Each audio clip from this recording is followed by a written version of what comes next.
Hello guys, in this video I will show you how to fix Windows updates that it is stacking.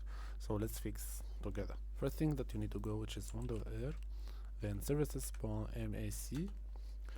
then it will open this Windows. Then please go to Windows Update. You'll find Windows Update. There you go, here. Just you need to stop this. Just it is already stopped for me, so just press stop. And then you need to go for background intelligent transfer service. Stop this as well. And after you doing this, go to your panel. Anything that you need to deliver this one, and then go for C Windows software distribution, and this one just Control A and delete them all. I hope it is solving your issue guys. Please like, share, subscribe.